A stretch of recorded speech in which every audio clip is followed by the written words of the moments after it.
ప్రచండ వేగంతో భూమి వైపు దూసుకువస్తున్న గ్రహశకలం ముప్పు రోజు రోజుకు పెరుగుతోందంటున్న నాసా. హిరోషిమా బాంబుకు 500 రెట్లు ప్రభావం చూపే అవకాశం. 2032 డిసెంబర్ 22న భూమిని తాకొచ్చని నాసా అంచనా. గాలిలో పేలిపోయినా పెను ప్రభావమే ఉంటుందని వివరణ. అంతరిక్షంలో ఓ భారీ గ్రహశకలం భూమి వైపు దూసుకొస్తోందని నాసా శాస్త్రవేత్తలు వెల్లడించారు. 2023 డిసెంబర్లోనే ఈ గ్రహశకలాన్ని గుర్తించామని, దీనిని 2024 YR4 గా వ్యవహరిస్తున్నామని చెప్పారు. ఈ గ్రహశకలం భూమిని తాకే అవకాశం కేవలం 1% ఉందని తొలుత అంచనా వేసిన శాస్త్రవేత్తలు తాజాగా ఈ ముప్పు రోజు రోజుకు పెరుగుతోందని ఆందోళన వ్యక్తం చేశారు.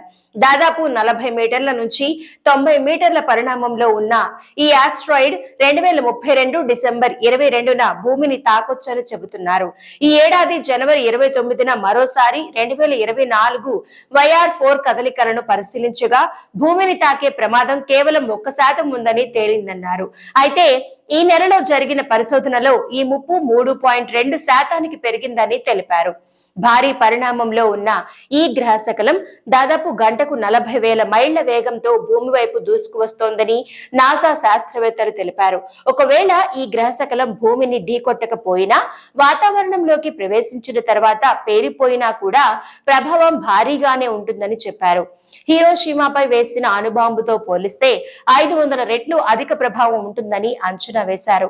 గ్రహశకలం మార్గాన్ని పరిశీలించగా ఇది నేరుగా పసిఫిక్ సముద్రంలో లేదా నార్థరన్ సౌత్ అమెరికా, అట్లాంటిక్ సముద్రం, ఆఫ్రికా, అరేబియన్ సముద్రం, దక్షిణాసియాలలో ఏదో ఒక చోట పడుతుందని గుర్తించినట్లు నాసా శాస్త్రవేత్తలు తెలిపారు.